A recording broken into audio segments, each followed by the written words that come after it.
National Homeless Awareness Week, and one group wants to help people in need. I'm joined by Kim Webb with the Emergency Shelter of Northern Kentucky and Lori Eifert with Project Home. Thanks for being here, ladies. Thank you. So we were talking just a little bit ago, I'm not sure if people heard us or not, but you mentioned that this is really about raising awareness. Yes, this is a collaboration between the school districts in Northern Kentucky and the agencies in Northern Kentucky that help individuals and families that are in transition experiencing homelessness, and understanding and raising awareness of who we count and who we might be missing. As Lucy May indicated this week, there are nearly 3,000 individuals or students in hiding in plain sight that are experiencing homelessness right now. And Lori, it's not who we think it is. No, it's not. A lot of times you think it's the person who is walking down the street pushing a grocery cart or living underneath a bridge.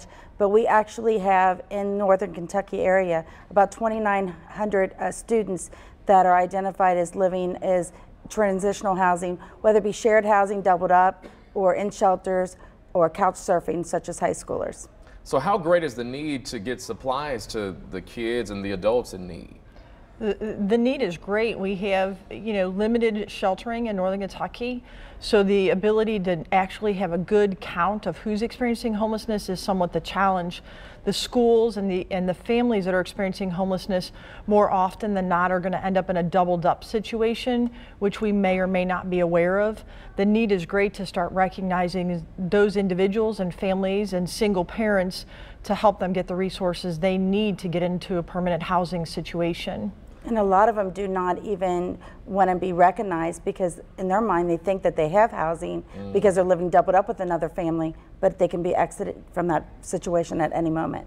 So Lori, what kind of supplies have you seen that the homeless kids in Northern Kentucky really need? Well, we do school supplies. We get a lot of donations outside entities for those. We do dental assistance for voucher program that we have on campus that we use to get clothing as well as shoes and coats. And then also it's an academic grant that we work under, our program. And so we also make sure that they're staying in school.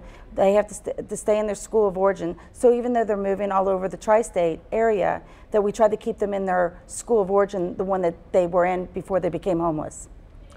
Kim, if people need more information, if they want to get involved or if they need emergency shelter, who would they contact? So that's interesting because it would really be up to the individual to reach out to all the individuals or all the agencies independently. We have a couple of point of contact, certainly from a school system. The Emergency Shelter in Northern Kentucky, individuals and families can reach out to us as a starting point to get them connected to services in the right direction. And for the school district, every public school district in the state of Kentucky, as well as nationally, has to have someone identified as a homeless coordinator. So all they have to do is call their local Board of Education, ask who it is that oversees the homeless program, and then they will be connected to that individual. Well, ladies, thank you so much for being here, and thank you for your work on this big topic that really needs to be solved. Thank you so much. Thank you. As we head to break, a look at